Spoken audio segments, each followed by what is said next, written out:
Secret of yoga చెప్తాను. శరీరము, మెడ, తల మూడు ఒకే వరుసలో ఉండాలి. శరీరము, మెడ, తల మూడు ఒకే వరుసలో ఉండాలి. అయితే మీకు ఒక విషయం చెప్తున్నాను. సాధనకు ఉపక్రమించబోయే ముందు మానసికంగా సంసిద్ధం కావాలి. మెంటల్ ప్రిపరేషన్ లేకుండా మెడిటేషన్ గురించి చూస్తే తిరోగమనం జరుగుతుంది.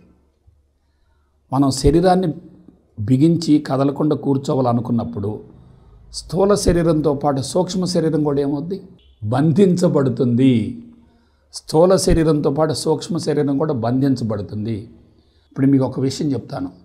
సూక్ష్మ శరీరంలో ఉన్నటువంటి లోపాలు, బలహీనతలే స్థూల శరీరంలో రుగ్మతలుగా రూపాంతరం చెందుతున్నాయి.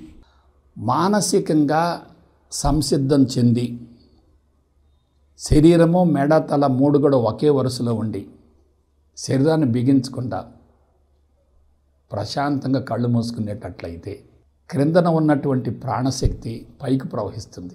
మూలాధారంలో ఉన్నటువంటి కుండల శక్తి పైకి ప్రవహిస్తుంది.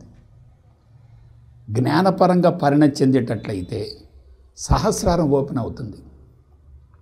విశ్వశక్తి ఏమవుతుంది? లోపలికి వస్తుంది. సో కింద ఉన్నటువంటి ప్రాణశక్తి ఏమో పైకి ప్రవహిస్తుంది. విశ్వశక్తి ఏమవుతుంది? లోపలికి వస్తుంది. విశ్వశక్తి లోపలికి వచ్చినప్పుడు అది మొట్టమొదట సహస్రారం గుండా లోపలికి ప్రవేశించి మెదడును సమూలంగా శుద్ధి చేస్తుంది. కింద నుంచి మూలాధార చక్రం చైతన్యవంతమయ్యేటట్లయితే వెన్నుబాము మొత్తం కూడా సమూలంగా శుద్ధి అవుతుంది.